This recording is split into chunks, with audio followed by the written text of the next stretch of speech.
Olá, seja muito bem-vindo ao podcast do Clube Eurecar. E hoje, nosso entrevistado é Jota Coelho, nosso super parceiro no combate à violência às escolas, autor do Posso Te Ajudar, um livro que é um guia de combate à violência escolar sistemática.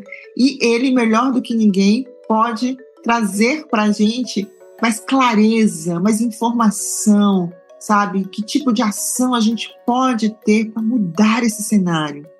Hoje, ele está aqui para a gente falar um pouquinho sobre os educadores. Jota, muito bem-vindo. Obrigado. Bom, a gente tem números muito ruins para o que acontece com os educadores também. Um dos piores lugares para ser professor é no nosso país, em termos de violência contra o professor. Só para vocês terem ideia, tem registro de 88 mil menções violentas só entre janeiro e maio de 2025 contra professores nos ambientes digitais. É um negócio esquisito, né? Então, que tipo de violência os queridos professores são alvo? Olha isso. Desde violência física, passando por psicológica, por verbal, por digital e por institucional. Institucional como? Às vezes por pressão, vamos chamar assim, abusiva, às vezes por negligência dos gestores onde eles estão. Então, ser professor é um negócio, uma profissão de risco. Total. Isso nos dois âmbitos, privado e público? Nos dois âmbitos. Obviamente, nós em algumas cidades, não em todas, mas em algumas cidades, a coisa fica pior no âmbito privado. Privado pior que o público? Em outras fica pior no âmbito público. Tem a ver também com como está a sociedade em volta daquela escola. E aí o professor sofre a reverberação. Jota, antes do Clube Eurecar nascer, a gente passou por um processo de pesquisa desse ambiente escolar também. Queria entender onde a gente podia ter uma atuação que fosse mais benéfica, que somasse mais, proativa para a sociedade, para a gente combater esse adoecimento social que é emocional, é mental. Então a gente passou por todos esses lugares. Eu entrevistei pessoalmente, entre entrevistas online, aqui no Zoom, entrevistas pessoais e também através de formulários, mais de 200 educadores. E o que eu encontrei me assustou demais da conta. Quando eu vejo que mais de 80% deles me dizem que eles não estão preparados para lidar com o cenário atual, que eles precisam de suporte e que mesmo alguns que estão inseridos em escolas que verbalizam, que informam, terem suporte adequado socioemocional, seja de um programa socioemocional ou alguma ação realizada por aqueles gestores, alguns professores sequer percebem que tipo de bônus eles podem tirar ali. Alguns até dizem o contrário, que não tem suporte. Isso me assusta quando eu penso no cenário da educação no Brasil. O que você pode comentar sobre esse perfil do educador hoje? Ele está preparado para lidar com o que ele está encontrando na sala de aula? Quem está hoje nas escolas está num ambiente, em muitos casos, em que o profissional de educação é alvo de violência. Às vezes violência física, às vezes violência verbal, às vezes violência psicológica, às vezes violência digital. Ele está num ambiente em que uma parcela razoável deles estaria apenas porque não conseguiu fazer outra coisa e fica procurando um meio de não continuar na atividade de ensinar. Então, isso você tem um conjunto grande de profissionais desmotivado com o que faz, procurando fazer o mínimo para simplesmente sobreviver aquele dia. Então, é um ambiente de desânimo, é um ambiente desfavorável para quem executa aquela atividade. Então, o que acontece? A primeira coisa que salta aos olhos é que o ambiente precisava melhorar. E esse ambiente melhorar não é uma coisa que um professor consegue fazer, não é uma coisa que nenhum gestor sozinho consegue fazer. O ambiente melhorar envolve a ação conjunta. E as pessoas ficam sempre falando para o governo ou alguma coisa, mas é uma ação conjunta das pessoas que pertencem àquela comunidade. E não precisa ser 100% das pessoas. Precisa de ser um percentual significativo, que vão ser agentes de promover coisas que funcionam. Então, uma parcela dos programas como você citou, programas socioemocionais, uma parcela desses programas não são bons, eles não contemplam a realidade. estão ali para constar, no sentido de que a lei nos obriga, então vamos adotar esse aqui está mais em conta, ou esse aqui é meu amigo que produz. E isso fecha uma conta ruim, que é a pessoa que tem no currículo dela que ela passou por aqueles programas e a vida dela está igualzinha, não fez menor diferença. Ela continua sofrendo das mesmas mazelas e ela passa a desacreditar de todas as coisas que são parecidas. Eu ouvi um relato de uma que me marcou muito nessa série de entrevistas. Era uma professora que ela atuava no primeiro ano, né? As crianças estão saindo do jardim da infância e estão entrando ali no fundamental. E a gente falava nesse dia sobre a relação entre família e escola, né? Como precisa ser uma relação colaborativa, uma corresponsabilidade. E essa professora me contou a seguinte coisa: ela disse que um dia ela estava na sala de aula e ela recebeu uma aluna, que aquela aluna ela tinha convicção que tinha acontecido algo no caminho de casa para a escola. E aquela aluna precisava de atenção, até porque aqueles alunos do primeiro ano estão vindo de um lugar que eles têm muita atenção, eles estão entrando numa nova fase, um novo formato de sala de aula, né? E quando ela olhou para aquela menina, ela se perguntou, mas o que eu posso falar aqui? Porque ela já não sabia mais o que era permitido a ela, como educadora, falar até no próprio acolhimento. Porque, primeiro, ela não sabia o que tinha acontecido, ela percebia que algo tinha acontecido, mas ela estava de fato receosa de falar algo que pudesse criar um problema entre a escola e a família, ou entre ela e a família. Por quê? Porque muitas vezes a violência doméstica para criança ou adolescente também é descoberta na escola. Ali. A gente tem os dois lados hoje, né? Antigamente a escola era esse porto seguro que conseguia fazer com que a gente pudesse ter esse norte. E hoje ela é tão arriscada no senso de violência contra a criança e adolescente quanto a casa, porque a gente sabe que a maior parte da violência também, de forma geral, para crianças e adolescentes, ela também acontece dentro da casa dessas crianças e adolescentes. Então, isso mostra o quão tenebroso é esse momento que estamos vivendo. E eu tenho contato com professores, né, que descobrem que determinadas famílias têm um perfil de serem famílias perigosas e se apavoram de ter que lidar com os filhos dessas famílias. E, às vezes, há programas em certos municípios que estão próximos de casas onde acolhem menores infratores que vão parar nas escolas também para terem suas aulas e assustam também o professorado. Então, a gente tem alguns casos difíceis e o que acontece? Primeiro, né, a primeira coisa que um professor precisa é de informação para saber o que fazer. Ele tem que saber para onde ele pode olhar, para onde ele não pode olhar. Com quem ele pode contar. O que ele pode fazer, o que ele não pode. Às vezes não há protocolos internos. A gente está falando de protocolo de outras conversas, né? Às vezes não há protocolos internos claros. Mas o protocolo existem... tem que ser para o todo, né? O protocolo da escola precisa contemplar o seu corpo e o seu corpo docente também se sentir seguro ali, né? Mas eu vou dar uma notícia para os professores. Apesar da sua escola talvez não ter protocolos claros, você pode ter acesso a ouvidorias, a canais de denúncia anônimos para falar de coisas como essa que a gente está falando aqui. Suspeita de violência doméstica, suspeita de uma outra coisa que possa estar acontecendo contra ele. Então, nem todas as coisas você precisa ser o agente realizador de solução. Tem coisas que você pode transferir. Então, por exemplo, tem escola que me chamou para ser mediador. Olha o que estava acontecendo. Esse foi um caso estranhíssimo. Você falou de crianças pequenas, né?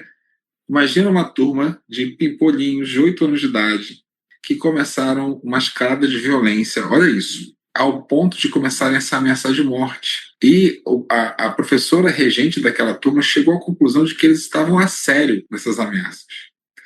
E ela não sabia o que fazer. O que ela fez? Ela, em vez de ficar tentando inventar soluções, se ela já não sabia, ela foi à gestora, falou assim, eu não sei o que fazer. A gestora falou, também não sei o que fazer. E aí, o que elas fizeram? Elas pegaram um grupo de diretores e falaram assim, gente, eu não sei o que fazer. Aí uma diretora foi falar, fala com o Jota. Aí eu fui acionado. Mas, assim, existe uma coisa que você, professor, você pode admitir que você não sabe alguma coisa. Não vai te fazer mal, muito pelo contrário. Aí você pega aquela sua admissão e você leva a quem é responsável por você onde você está. E ninguém vai te ver talvez até que possam achar ruim que você não saiba, mas é mais seguro você admitir que você não sabe do que você se meter numa situação que você, por não saber, pode cometer alguns erros e causar dano para você mesmo. E danos desnecessários, por ignorância, né? Não sentindo a ignorância de ser uma pessoa bruta, mas de não saber. E não é nenhuma coisa absurda não saber. Agora, existem treinamentos para você mediar situações Negociador, específicas. praticamente, né? Oi? Bom, hoje o professor ele precisa ser um negociador também, né? Precisa. Então, a mediação está em alta hoje no mercado de professores, porque ele precisa fazer soluções assim. E você, apesar de você ter que fazer algumas mediações, você pode falar que determinada coisa está fora da sua alçada. Eu acho que para o educador é uma situação também muito delicada, porque ele também não foi, a gente já falou rapidamente sobre isso, hoje a gente vai aprofundar um pouco mais. O curso de pedagogia, ele não prepara você para você ser alguém que está capacitado ao desenvolvimento emocional de uma criança e de um adolescente. Esse é o primeiro ponto.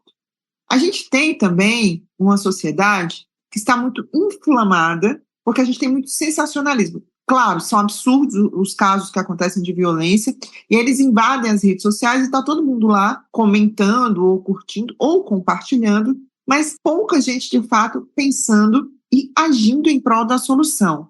Porque quando eu falei dessa primeira parte da preparação do curso, da formação, junto com o sensacionalismo e com o volume real de dificuldades, a gente chega no lugar em que o educador fica desesperado, porque quem está cuidando dele?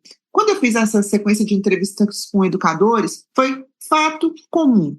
Eles me dizerem o seguinte: aquele que tinha recursos, ele fazia terapia, ponto. Mas e o que não tem? E o que não consegue entender seu ambiente e que acaba sendo afetado de tal forma que ele se torna traumatizado, ele se torna acovardado, ele passa a entrar em crise de pânico, de ansiedade, ele entra em depressão. Ele tem uma gama de consequências que são também reais. Os números nos mostram isso. Sim. Então, qual é a solução para o educador? Bom, existe uma necessidade. Qual é a necessidade? De pessoas que ocupem a função de professor. Existe uma dificuldade. Qual a dificuldade que nós temos? Nós temos um ambiente para esse professor que é um ambiente desfavorável. Mas não é só desfavorável para o professor. Veja bem, professores queridos, não é só você que está numa situação desfavorável. Os alunos também estão, que o ambiente não está bom para eles. É que uma das reclamações que os professores me trazem é que há alunos que são agressivos com eles, ao ponto deles terem medo. Olha, isso foi essa semana, uma professora me falando que ela chegou num diálogo com uma aluna, e a aluna era uma criatura novinha ainda, de 10 anos de idade, que ela chegou numa situação de começar a ter medo daquela criatura durante o diálogo. Esta aluna que te pôs medo, professor, ela também está pondo medo nos colegas. E o ambiente está desfavorável para a maior parte das crianças que está nesse ambiente. E aí o que acontece? Existe um caminho de você buscar, ou você se rende e fala assim: não tem jeito, deixa eu só conseguir meu pão de cada dia e aguentar essa coisa, ou você se junta a pessoas que estão buscando solução. Qual seria a solução? O ambiente ele pode ser de um jeito que fique muito menos tranquilo para alguém que gosta da agressividade conseguir executar o seu intento. Eu tenho uma convicção: você não consegue mudar o interior de um ser humano. Você não consegue ir lá e enfiar suas mãos e fazer com que ela passe a sentir outra coisa, ou deixe de ser má, ou deixe de ter inclinação para o mal. Você não tem esse poder. Isso seria um superpoder, você não tem. O que você pode fazer? Você pode fazer com que uma pessoa com uma inclinação para a maldade, ela não consiga espaço para realizar o que ela tem de inclinação. E isso pode ser construído. Existem técnicas para fazer isso. Existem processos para fazer isso. Então, isso é uma habilidade que você pode desenvolver como profissional. Eu me lembro de muitas vezes, gente, são 26 anos, de eu estar dentro de uma sala que a professora falar, o professor fala assim para mim: olha, eles são terríveis, cuidado com eles. Tipo, com pena de mim, querendo me preparar para uma situação horrível que eu ia sofrer. E acontecer tudo tranquilo por um ano inteiro, por 2, por 4 anos.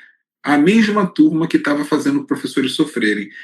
Não mudou a composição da turma, mudou o ambiente. E há a possibilidade de você causar alterações no ambiente com coisas que você faz ou coisas que você escolhe não fazer. Então, assim, uma das saídas dos professores é gritar.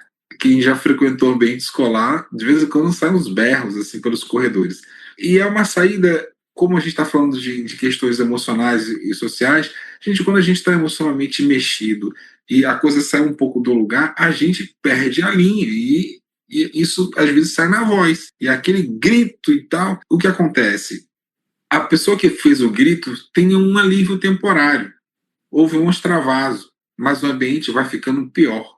E isso é uma pequena informação para vocês, amigos professores. O grito, ele só alivia você momentaneamente. Ele nem melhora o ambiente, nem soluciona o problema. O que pode acontecer? Se você esbarrar com um aluno que grita tanto quanto você, vai ser um terror. Como foi no caso dessa profissional. Ela encontrou uma aluna que gritava também. Então, ela gritava de lá, a aluna gritava de cá, ela gritava mais, a aluna gritava mais. Chegou uma hora que parecia que a aluna ia partir para cima dela. E qual o medo?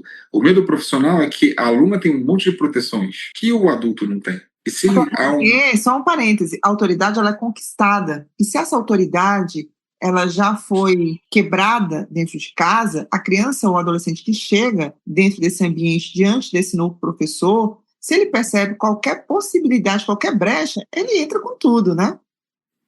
Então, existe um monte de problemas. Assim, então, há esse temor.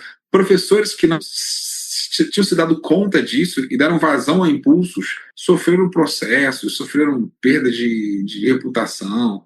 Então, tem um monte de problema que acontece. E aí, o que a gente faz? A primeira coisa, né? Estou num ambiente que não funciona bem, ele está disfuncional. A sua busca por informação, né, como é que eu ensino melhor matemática, português, como é que eu faço um ambiente melhor para eu estar dentro dele. É para o seu bem. É óbvio que os alunos vão sair ganhando se você aprender isso. E isso é uma coisa que se aprende.